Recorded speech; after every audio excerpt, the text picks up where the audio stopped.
Hello guys, आज हम लोग पढ़ेंगे इलेक्ट्रिक चार्जेस एंड फील्ड्स का एक डेरिवेशन है Coulomb's law of electrical force, जो कि बहुत ही आसान है।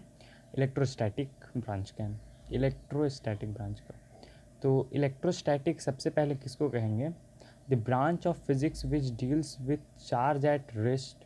ठीक ना, जो फिजिक्स का एक ऐसा ब्रांच होता है इलेक्ट्रोस्टैटिक, जो चार्ज के रेस्ट में बात करता है कि चार्ज जब रेस्ट में हो, मोशन नहीं कर रहा हो, उसको हम लोग क्या कहते हैं? इलेक्ट्रोस्टैटिक। तो उसी का एक टॉपिक है Coulomb's law of electrical force. क्या है? According to this law the electrostatic force.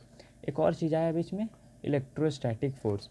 तो इलेक्ट्रोस्टैटिक फोर्स वैसा फोर्स होता है जो दो चार्जेस के बीच में रखता है। वो या तो रिपल्सन हो सकता है या अट्रैक्शन हो सकता है। रिपल्सन कब होता है? हम लोग जानते हैं जब दो सेम चार्ज एक साथ हो। ठीक ना, अगर पॉजिटिव पॉजिटिव हो तो रिपल्सन होगा, अगर पॉजिटिव निगेटिव हो तो अट्रैक्शन होगा। ये हम लोग शुरू से पढ़ते आ रहे हैं और जानते भी हैं। ठीक है, between two charges directly proportional to the product of their magnitude.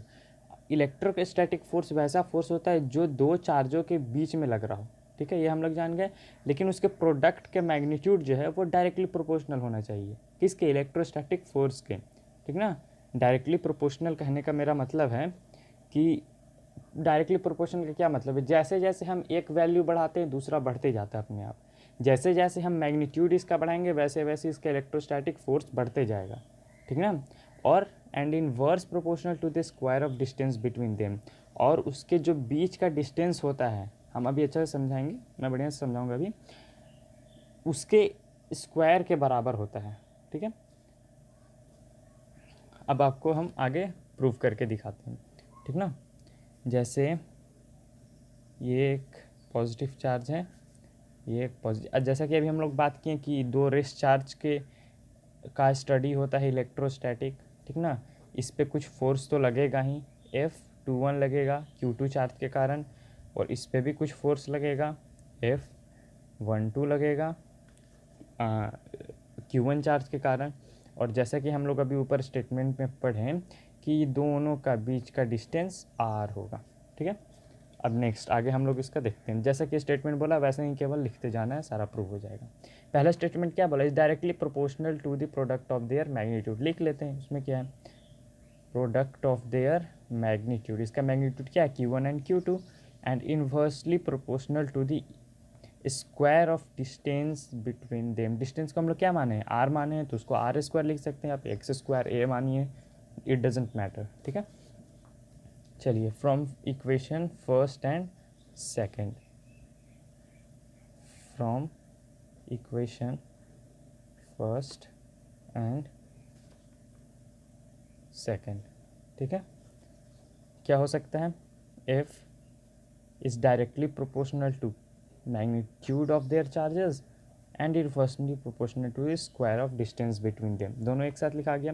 अब हम लोग सब लोग शुरू से जानते हैं कि अगर हम लोग प्रोपोर्शनलिटी का साइन हटाते हैं तो कोई कांस्टेंट उसमें ऐड होता है, और वो कांस्टेंट यहाँ पर क्या है?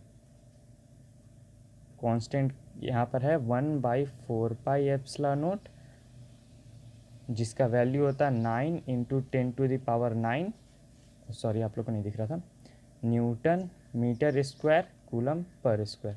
ठीक है, ये इसका वैल्यू होता है। अब यहाँ 4π का तो अलग वैल्यू हो गया, 4 इंटू 3.14, तो एप्सिलॉन नोट ये पूरा का वैल्यू होता है 1/4π एप्सिलॉन नोट का वैल्यू होता है इतना।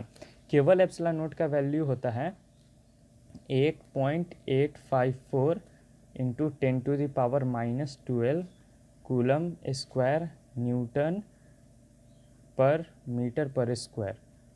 ठीक है, जिसको हम लोग क्या कहते हैं? Absolute permittivity, absolute permittivity